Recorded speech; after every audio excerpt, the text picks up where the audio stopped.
Military power takes decades to build. Aircraft carriers, missile defense networks, forward operating bases spread across continents.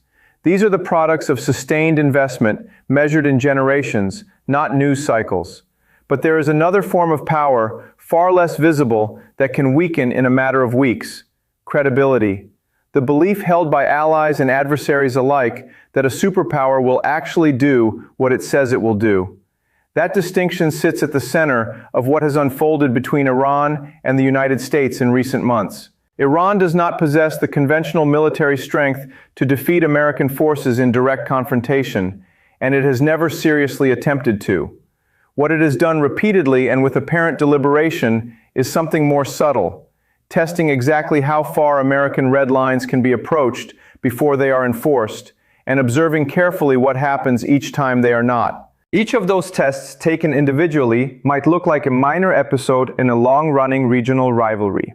But taken together, they form something larger. A live demonstration watched closely from Moscow and Beijing of how quickly the world's most powerful nation may hesitate when pressure is applied in calculated incremental doses. This is not a story about who wins a battle. It is a story about who the rest of the world believes will show up when it matters. So how exactly did this erosion happen? To understand that, we need to look closely at what has actually taken place between Tehran and Washington over the past several months, and why each individual response carried far more weight than it may have first appeared. Over recent months, a pattern has emerged between Iran, the United States, and Israel that, viewed episode by episode, might seem like a familiar cycle of regional tension. Iran has carried out limited military actions calibrated to demonstrate capability without crossing thresholds likely to provoke an overwhelming American response. Israel has struck Iranian assets and personnel in return, often prompting measured Iranian retaliation. And each time Washington has faced the same underlying decision: how forcefully to respond and what that response would signal, not just to Tehran, but to every government watching from the sidelines. In several of these episodes, the United States chose measured responses over dramatic escalation. A decision consistent with a broader policy goal of avoiding a wider regional war that could draw in additional American forces and resources. From a purely strategic standpoint, this restraint often reflected reasonable calculations about cost risk and competing global priorities. But strategic rationality and perceived strength do not always align. Each instance of calculated restraint became, whether intended or not, a data point that regional allies and rival powers used to update their own assumptions about American resolve. Those regional allies have not stayed silent about their concerns, even when expressed privately rather than through public statements.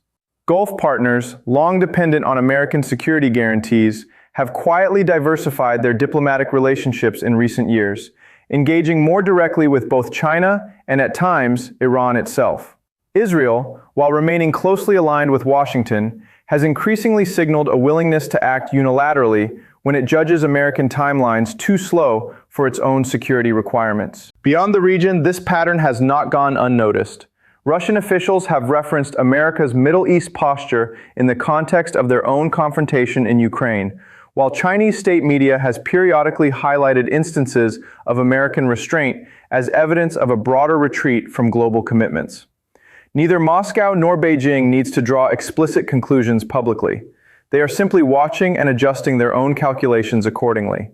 To understand why these individual moments of hesitation carry such disproportionate weight, we need to step back and examine how American credibility became such a foundational, if often invisible, pillar of the global order in the first place. The idea that American credibility functions as a form of strategic power in its own right did not emerge recently.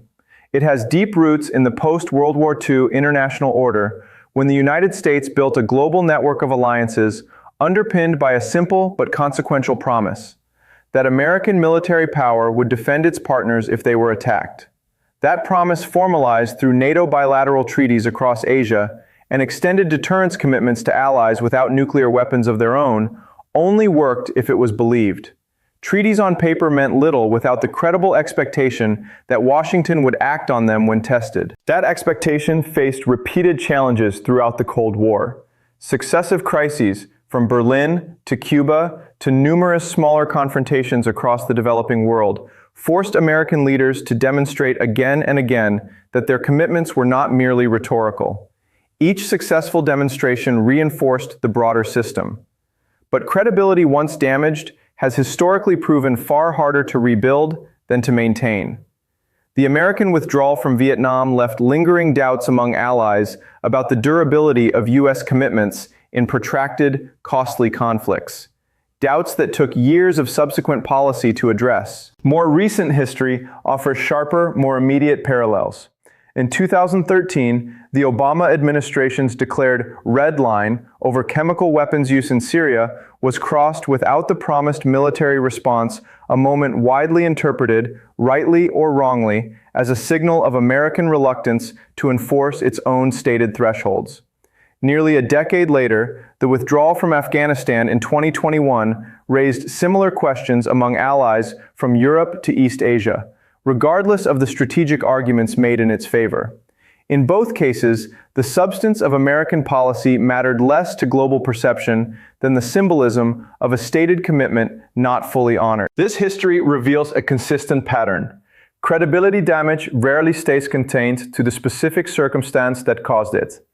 Adversaries and allies alike tend to treat each episode as evidence relevant to future behavior, not as an isolated decision shaped by its own particular context. That is precisely the dynamic now unfolding again, and it is why Iran's current strategy deserves particularly close attention. What makes Iran's current approach distinct from previous confrontations is not the scale of its actions, but their precision. Tehran appears to have internalized the lesson that adversaries of the United States have learned gradually over decades.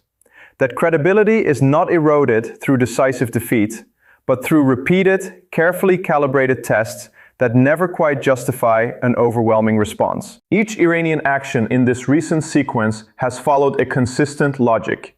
Strikes and retaliatory measures have been significant enough to demonstrate resolve and capability, yet contained enough to avoid crossing a threshold that would leave Washington little choice but to respond with the kind of overwhelming force that would unambiguously restore deterrence. This is a deliberate strategy of controlled escalation, one that exploits a structural weakness in how great powers typically calculate response. Overwhelming retaliation against a limited provocation risks appearing disproportionate, both domestically and internationally, and risks triggering the very regional war the United States has consistently sought to avoid. This creates a genuine strategic bind for American policymakers. Respond forcefully to every provocation and risk being drawn into an unwanted, costly conflict that consumes resources and attention needed elsewhere, particularly given competing priorities in Europe and the Indo-Pacific. Respond cautiously, calibrating each response to match the scale of the provocation, and risk having that caution interpreted fairly or not as hesitation rather than prudence. There is no response that fully escapes this bind, and Iran's strategy appears specifically designed to exploit it. What deserves particular attention here is a distinction that is easy to overlook. Credibility erosion does not require military defeat.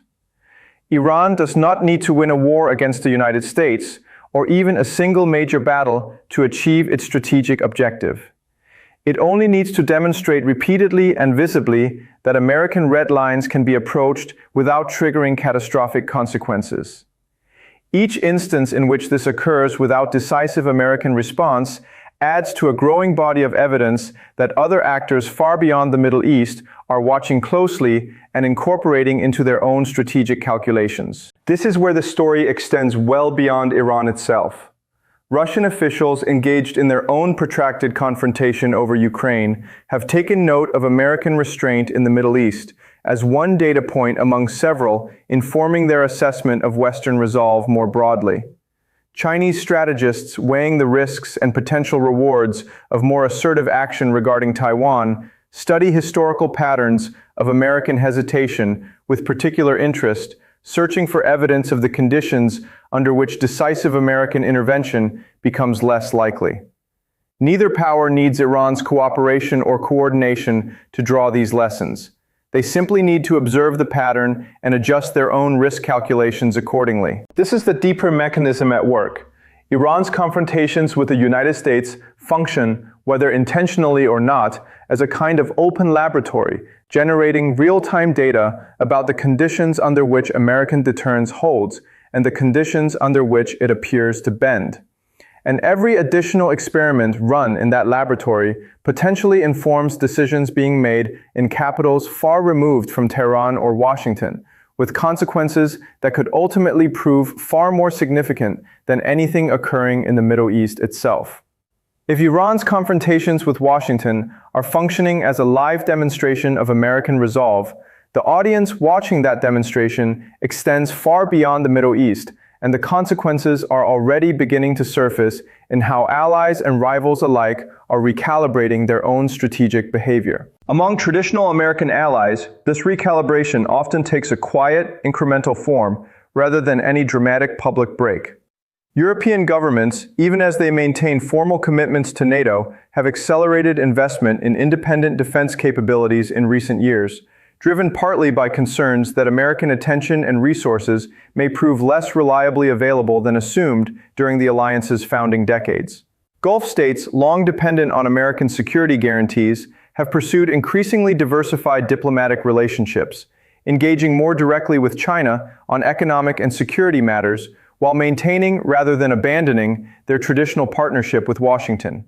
This is hedging, not defection, but hedging behavior is itself a meaningful signal about how allies are pricing the reliability of American commitments going forward. For Russia, the pattern of American restraint in the Middle East offers a potentially reinforcing data point for its calculations regarding Ukraine and the broader security architecture of Eastern Europe. This does not mean Moscow's decisions are driven primarily by events in Iran, but rather that each demonstrated instance of American hesitation elsewhere contributes to a broader assessment of Western resolve that Russian planners weigh alongside numerous other factors in their own regional calculations. China's position may prove even more consequential in the long run.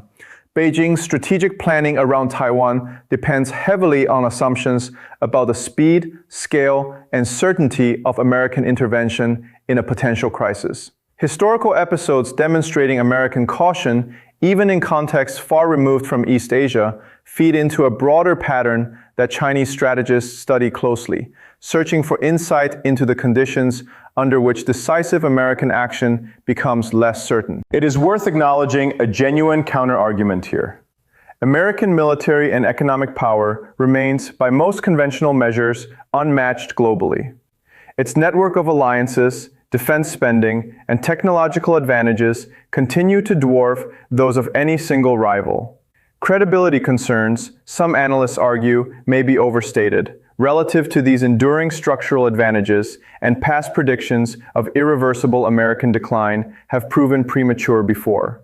This tension between raw capability and perceived reliability is precisely what makes the current moment worth examining carefully, rather than assuming its outcome in either direction. What is becoming clear, regardless of how this specific tension resolves, is that the post-war international order, built substantially around confidence in American security guarantees, is being tested in ways that extend well beyond any single regional conflict. The question is no longer confined to what happens between Iran and the United States. It has become a broader test of whether the assumptions underpinning global alliance structures still hold as firmly as they once did. Given everything examined so far, several distinct trajectories remain plausible, each carrying significantly different implications for the future shape of global power. The first scenario involves credibility stabilization.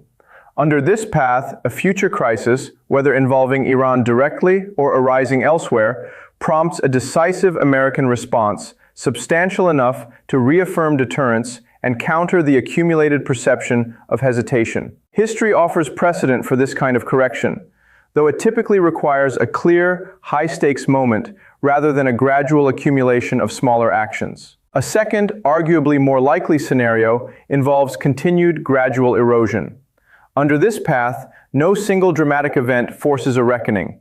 Instead, incremental tests continue, each individually justifiable through reasonable strategic logic, while the cumulative perception among allies and rivals continues shifting steadily in the absence of any singular corrective moment. A third trajectory centers on accelerated hedging among traditional allies. If the perception of American hesitation continues to deepen key partners in Europe, the Gulf and East Asia may move beyond incremental diversification toward more substantive shifts in their security arrangements, seeking greater strategic autonomy or deeper relationships with alternative powers, even while maintaining formal alliance structures with Washington. Finally, there remains the possibility that lessons drawn from this pattern directly influence a separate, higher-stakes crisis, whether in Eastern Europe or the Taiwan Strait. In this scenario, the true consequences of the current moment would not be measured by anything occurring in the Middle East, but by decisions made in Moscow or Beijing that were shaped in part by the pattern established through Iran's confrontations with Washington. Which of these paths ultimately unfolds will depend on choices not yet made. How the United States responds to its next major test of resolve, how patient traditional allies remain amid their own hedging calculations, and how confidently rival powers choose to act on the lessons they believe they have already learned. We began this documentary with a distinction worth returning to. Military power takes decades to build, but credibility can weaken in a matter of weeks. That distinction has proven central to everything examined here, because what has unfolded between Iran and the United States was never really a story about missile strikes or battlefield outcomes. It has been a story about perception, tested repeatedly and observed carefully by audiences far beyond the Middle East. Iran's strategy did not require defeating American power to achieve its effect. It required only demonstrating again and again that carefully calibrated pressure could approach American red lines without triggering the kind of overwhelming response that would settle the question of resolve definitively. Every instance in which that pattern held added another data point to a growing body of evidence being studied closely in Moscow, in Beijing, and in allied capitals, quietly reassessing the reliability of commitments they have depended on for generations. This is why the story extends so far beyond any single region. The post-war order was built on the assumption that American security guarantees would hold under pressure, an assumption that shaped alliance structures, deterrence postures, and global stability for over 70 years. That assumption has weathered previous tests before, and it may yet prove more durable than current patterns suggest. But durability is not something that can simply be assumed. It must be demonstrated repeatedly in moments exactly like the ones this documentary has examined. So the question worth carrying forward is this: has America's aura already cracked in ways that cannot be fully repaired? Or does it retain the capacity to reassert itself decisively when the next true test arrives? The answer may not come from Washington's stated intentions, but from how the rest of the world chooses to act while waiting to find out.